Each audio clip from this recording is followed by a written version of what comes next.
The final Tuesday night SmackDown Live was tonight from San Francisco.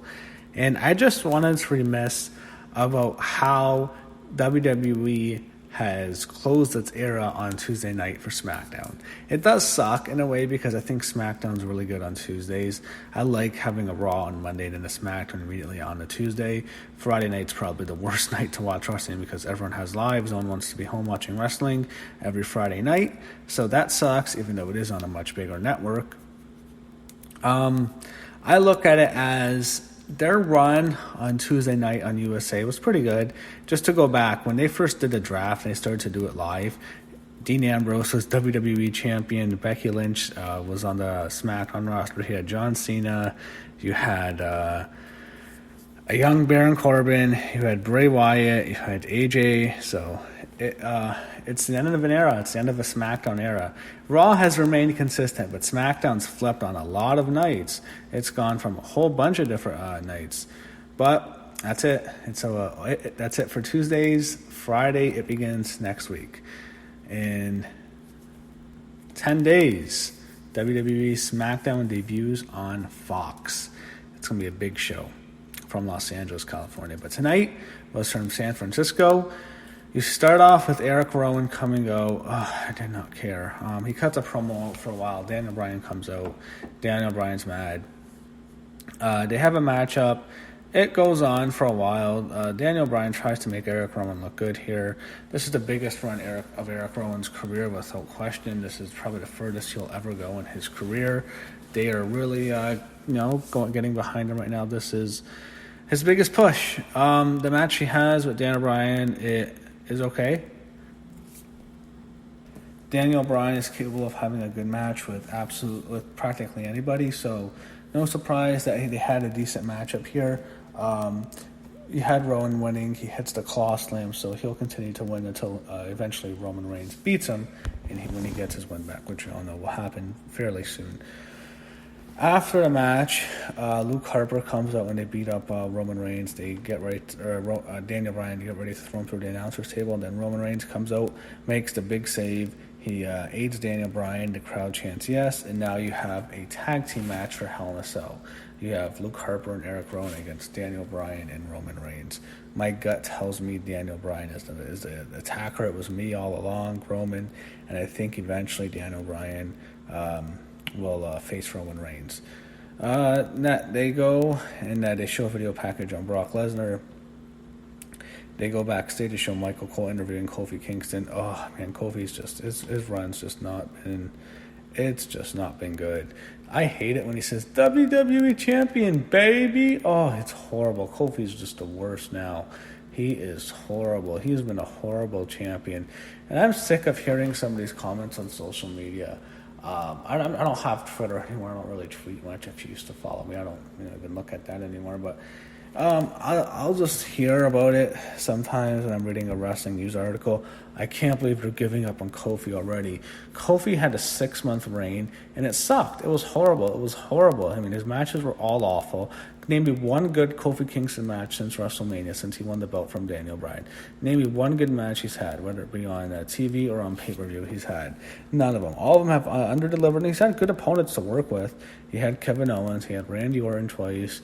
He had Ziggler. I know Ziggler's kind of washed up now, but still, he's a decent worker. Just his matches never delivered, and thought he was just a boring champion. Chad Gable comes out until he's interrupted by Mike Kanellis. Gable destroys Kanellis, obviously. Mike Kanellis is someone who really needs to be released. He's a beta cuck. That's WWE's, that's what they call him now. I think Corey Graves called that having a beta cuck last week.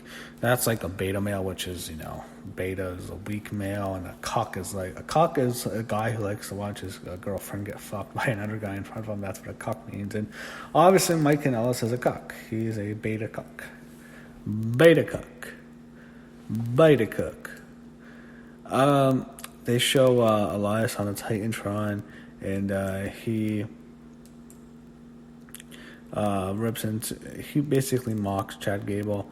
They go backstage, and you have Charlotte walking, and she runs into R-Truth, and she asks for Carmella because she's teaming up with Carmella. Eventually, Carmella comes out, and her and Charlotte are teaming up to go up against Sasha Banks and Bayley. They had Truth doing the woo as Charlotte and Carmella walk to the ring. They thank USA Network and for what they have done for SmackDown over the years, and of course Raw is still on USA, and so is NXT. So they still have a good relationship. But this is it for SmackDown on USA. Next, we have Charlotte Flair and Carmella against Bayley and Sasha Banks. Good matchup here. I thought, Carmella is obviously the worst person in the match by far, but Sasha did well. She's really motivated. She's wrestling practically on every show since she came back, and she's obviously someone who really wants to get back in there and do really well in the ring. Bayley is doing well, and Charlotte, she's doing well, even though she was sloppy a few weeks ago. What happens is Sasha Banks submits Carmella with the bank statement.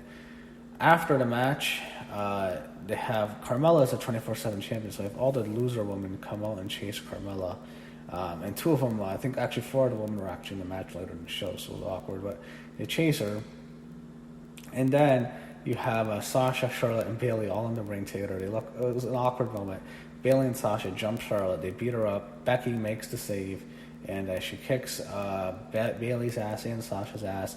She has Sasha in this armor. Sasha retreats, and Becky gets the better of them here. And that was not, of course, the last we'd see of them.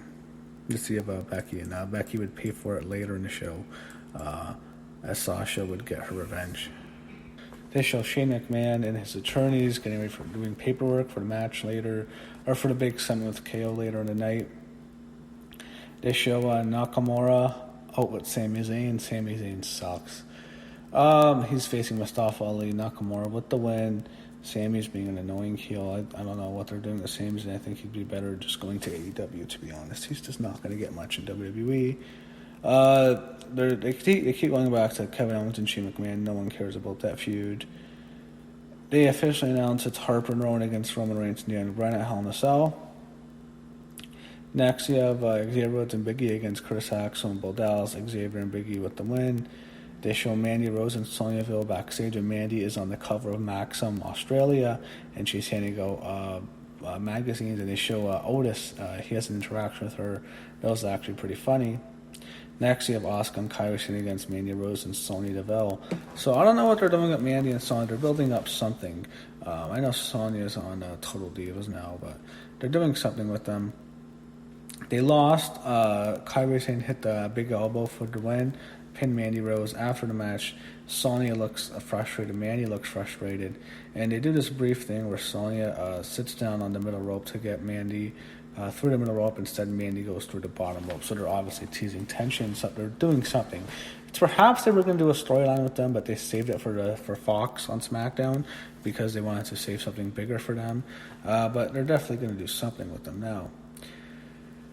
So finally, main event segments, Shane McMahon. The final segment really is Shane McMahon on TV with his attorneys, and it's boring as hell. He eventually introduces Kevin Owens. KO comes out with his music and his Titantron. He comes out through the crowd. Kevin Owens challenges Shane McMahon to a match, and the match is if Kevin Owens loses, he's done. He can't come back to WWE, and if Shane McMahon loses, he has to leave. So it's basically a loser leaves town match. Kevin challenges Shane McMahon for legal documents. There's a whole bunch of legal documents, and he challenges him to put the legal documents in a briefcase and put it in a ladder match, and eventually Shane accepts. So it's a ladder match. Loser leaves town, basically. Hopefully that's the end of Shane McMahon. Kevin Owens against Shane McMahon ladder match at Hell in a Cell. This is the same venue. 2 years ago, they had the Hell in a Cell match. We're not going to do that again. Shane McMahon did the big dive to Kevin Owens that he did to The Undertaker at WrestleMania the year before that, when Hell in a Cell happened a couple of years ago. But that match was a fun match. The spot at the end was good, but the actual match, it went on a bit too long, if I remember. So we'll see how they do. Shane will do some big spots, but hopefully Kevin wins, and that's the end of Shane McMahon permanently. And I'll never have to see Shane McMahon again on my TV screen because he has run his course. He has ran his course a year overdue. So that was not the last time, but the last time was Kayla Brax interviewing Becky Lynch about the match with Sasha Banks, and then Sasha comes from behind and jumps her. She beats up Becky, and then there's this cage or a fencing area with a cage, like a storage room, and she beats up Becky into the cage, throws her into the cage to mimic the Hell in a Cell, beats her down, kicks her ass, slams the door on her. Becky's left laying down. She got beaten down. She's left broken. Sasha leaves, and the show basically ends with Becky recovering from the assault from Sasha. So that's how the show ended. That's it for SmackDown on USA. You have a big show on Raw. You have Hogan and Flair on the show with doing Miz TV. You have Brock Lesnar appearing. You have Sasha Banks against Alexa Bliss. You have some stuff there. And, of course, in 10 days on the Friday night is the biggest show WWE is going to do on TV in quite some time. That first SmackDown show is a big show for them. It's going to mean a lot. The ratings are going to be big. I think it'll do well. And October 4th, that is going to be a huge show. That's when things really change. I think it's definitely going to feel like a new era. Definitely going to feel like a lot of change happens on that show. That is SmackDown's debut on Fox. And the season premiere of Raw is next week. So you have a lot to look forward to, and I guess this is the end of the season. This is the end. This is definitely the end of a season. It's the end of an era. Storylines continue, but this does feel like the bookmark of a chapter. Like, there's a new era coming, and we'll see what happens in that new era next week.